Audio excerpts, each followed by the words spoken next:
Imagine sitting in first class on a luxurious flight, dressed simply, reading a quiet book, only to be asked to move, because you don't look like you belong. No one asked your name. No one asked why you were there. They just saw your skin, your clothes, and they decided you were less important.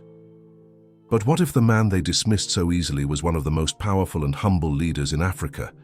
In this real and gripping story, we uncover what happened aboard Flight AF723, a flight that nearly became a tragedy, and instead turned into a lesson in human dignity that's shaking the internet. The man who gave up his seat without a word. He wasn't just another passenger. He was Ibrahy Trari, the president of Bokhina Fasho, and what happened next will stay with you long after the screen fades to black. Get ready for a shocking twist, an emotional journey, and a rare glimpse into the strength of humility in the face of prejudice. This is not just a story, it's a wake-up call. Watch until the end to discover the secret mission behind the cockpit door and the silent choice that saved a plane full of lives. Don't forget to like, comment, and share if this story moved you, because sometimes real power wears no crowns and still saves everyone. Flight AF723 from Paris to Ouagadougou was just minutes from takeoff. The cabin buzzed with quiet tension, the kind only frequent flyers and seasoned crew can sense. In first class, rows of plush seats were occupied by European businessmen in tailored suits murmuring about contracts, markets, and power over sparkling water. But then came the unexpected call over the intercom. "Miss Lemaire, please report to the front. We have a delicate situation." Sophie Lemaire, a veteran flight attendant with 15 years of impeccable service, sighed inwardly. She knew what delicate usually meant, trouble wrapped in polite corporate panic. As she made her way forward, her eyes swept across the first-class cabin, hoping to spot a solution. The issue? An influential executive from Globex Industries, Mr. Demar, had missed his previous flight and now urgently needed a seat in first class. Company protocol and diplomatic urgency made it non-negotiable. But there were no empty seats. That's when Sophie saw him. A black man in a simple beige shirt and dark slacks, quietly reading an essay on African economics, glasses perched low on his nose. He wasn't dressed like the other passengers. No Rolex, no silk tie. Just calm, focused dignity. Sophie approached with a practiced smile, polite but firm. "Excuse me, sir. Would you mind moving to business class? The airline will compensate you." The man looked up. His voice was clear, his French elegant, touched by a Burkinabe accent. "Is there a problem with me being here?" A flicker of unease passed over Sophie's face. "No, sir. Of course not. But this passenger has diplomatic urgency. It's protocol." The man closed his book slowly, marked the page with precision, and stood. "I understand," he said, without emotion or resentment. He moved, and in that quiet act, history had just begun to write one of its most humbling chapters. As the plane soared into the clouds at 35,000 feet, the hum of engines masked the quiet storm building behind closed doors and sealed cockpits. In business class, the man now known as Mr. Trari, or so Sophie thought, sat by the window, calmly, sipping tea, his book once again open on his lap. Nothing about him screamed power. He didn't demand attention. He didn't need to. That was part of the mystery. Meanwhile, in the cockpit, something far more ominous was unfolding. Captain Jules Morel, a seasoned pilot with a clean record and no public affiliations, wasn't supposed to be on this flight, at least not according to the original crew roster. His demeanor was calm, almost eerily so, as he adjusted the controls and checked the systems. But inside his flight bag was a small encrypted phone, blinking with a single message. "Execute before descent. No survivors." This was no ordinary mission, it was an assassination. His target, a man seated quietly in business class, a man few people on board recognized, a man who had traded his rightful seat in first class without hesitation, President Ibrahy Trari. Back in the cabin, young hostess Amina, eyes wide with disbelief, pulled Sophie aside. "Do you know who that man is?" she whispered, her voice barely holding back urgency. "The one you moved?" Sophie frowned. "Trey? No." "Why?" "That's Ibrahy Trari, the president of Burkina Faso. The words didn't register at first, then they hit her like cold water. President. A head. Of state. Moved from first class for a businessman, and because of how he looked, Sophie's face went pale. Her legs felt weak. She had just asked the president of a country to vacate his seat because she assumed he didn't belong there.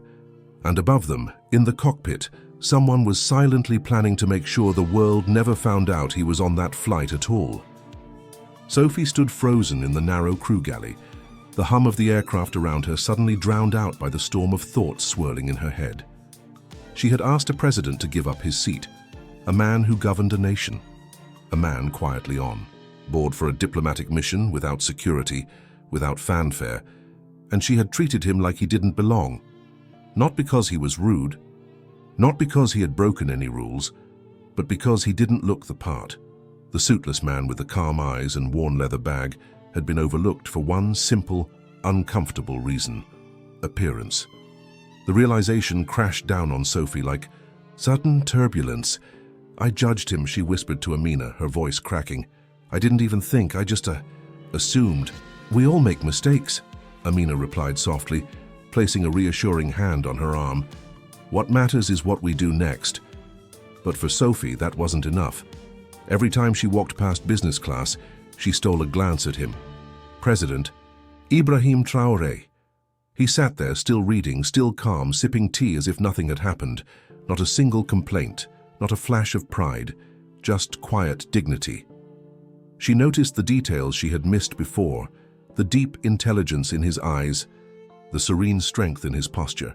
He wasn't hiding. He simply didn't need to prove anything. Her chest tightened with guilt. The contrast between him and the loud, red-faced executive now seated in first class couldn't be sharper.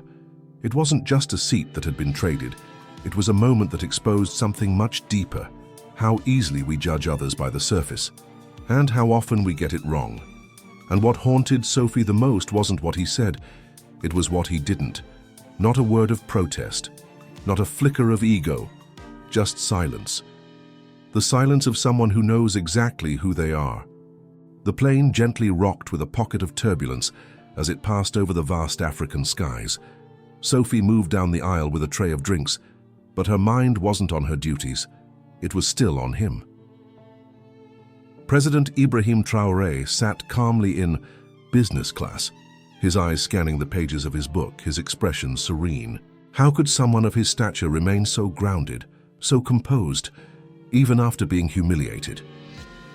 She paused near his seat, her heart pounding in her chest. "Can I offer you anything, sir?" she asked, her voice soft, almost hesitant. He looked up, meeting her eyes with a steady gaze and a warm, knowing smile. "No, thank you. Everything is perfect." Sophie took a breath. Now or never. "I wanted to apologize," she said, her voice barely above a whisper. "What I did earlier, it wasn't right. I shouldn't have asked you to move. I made a mistake." For a moment there was silence. Then he closed his book and turned toward her fully. "You were doing your job, miss. Don't worry."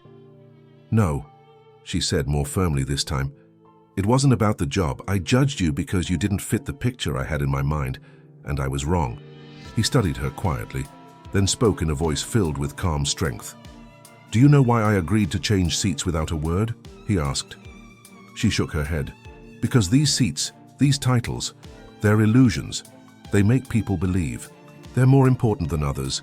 But true value, true dignity, comes from how we treat people, not how loudly we demand to be treated." Sophie felt her throat tighten. His words cut through her. "We all make judgments," he continued, "but wisdom begins when we recognize them and rise above them." The cabin around them blurred for a moment as Sophie blinked back emotion. She hadn't just made a mistake. She had been offered a lesson, not in protocol but in character. Something had shifted inside Sophie. As the plane cruised over the Sahel, bathed in golden twilight, she no longer saw her surroundings the same way. The aisles weren't just narrow walkways between seats. They were borders between the visible and the overlooked. And somewhere along that path, she had crossed a line she couldn't unsee. She had misjudged a man not just of importance, but of immense grace. Now, as the plane began its slow descent, Sophie made a decision. She walked with quiet resolve back to first class, where Mr. Deere, the boisterous businessman who had replaced President Trari, was lounging with a half-empty glass of champagne. "Sir," Sophie began, her voice calm but certain, "we have a very important passenger in business class. I'd like to ask if you'd be willing to exchange seats just for the final part of the flight." Deere raised an eyebrow. "Who are we talking about?" "The president of Burkina Faso." His eyes widened. "The president?" He stood up almost immediately. "Of course, yes, of course." Sophie couldn't help noticing the irony. The man who had unknowingly displaced a president was now offering his seat in a heartbeat, simply because of the title. Yet the man who held that title had never cared for it. Back in business class, she approached Ibrahim quietly. "Mr. President," she said respectfully, "we'd like to invite you back to your seat in first class for the landing." He looked at her with that same calm smile. "Ah, so you found out who I am?" "Yes," she nodded. "And I'm very sorry for—" He raised his hand gently. "As I said, it doesn't matter." "It does," Sophie replied, her voice steady now. "Not for the title or the comfort, but for the respect you deserve." He paused, then nodded. "All right, but only because I can see it matters to you." And with that he rose, not as a man claiming power, but as one quietly reminding the world what it really means. While the cabin buzzed with a quiet shift in energy, some passengers sensing, though not quite understanding, that something important had just occurred, another drama was silently reaching its peak just behind the cockpit door. Captain Jewel. Morel's hands rested on the controls, steady, professional. But inside a storm was raging. His orders had been explicit: cause a mechanical failure before landing in Ouagadougou, make it look like a tragic accident, and make sure a very specific passenger didn't survive. He'd accepted the mission weeks ago.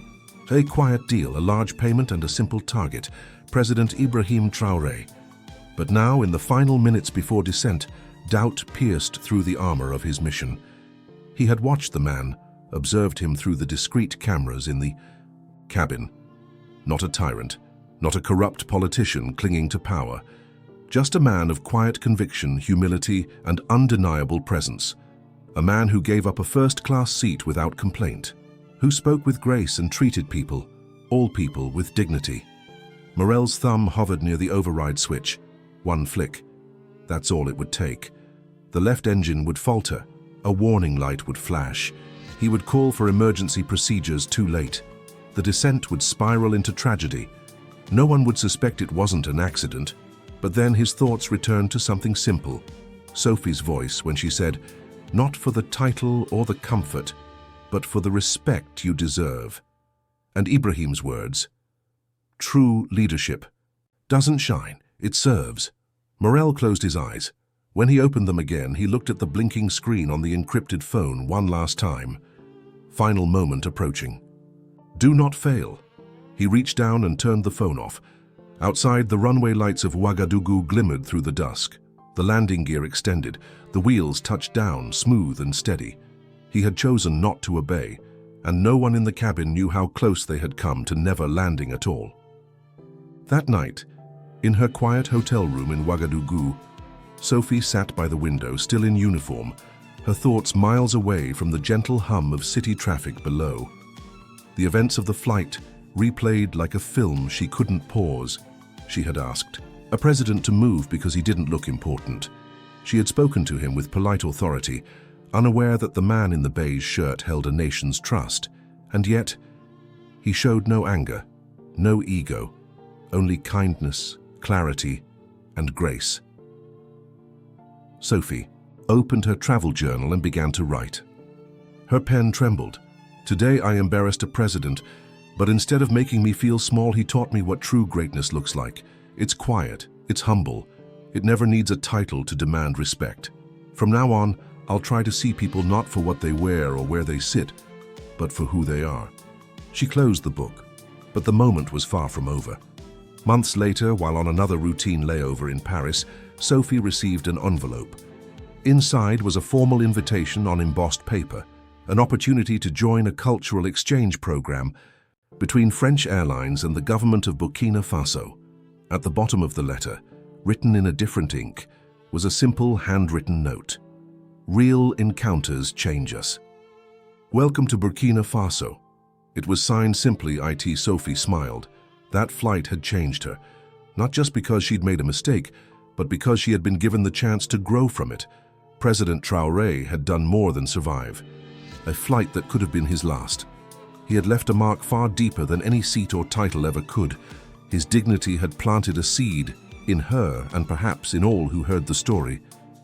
And from that moment on, Sophie understood.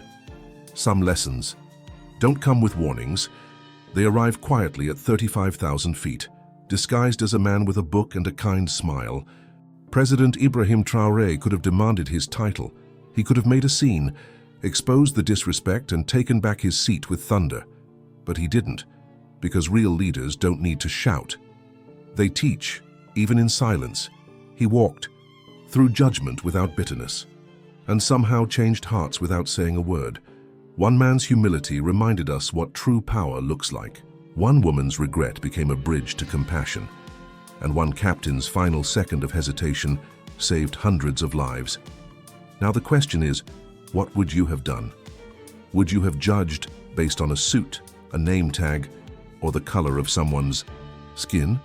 Or would you have recognized the weight of quiet grace sitting right beside you? This story isn't just about a president. It's about us, what we choose to see and how we choose to treat each other.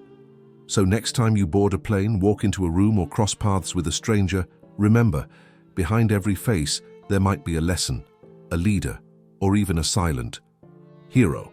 Drop a comment if this story challenged your heart. Share it with someone who needs this reminder today. Because dignity doesn't ask for attention, it simply changes everything. This was more than a flight. It was a lesson in humanity.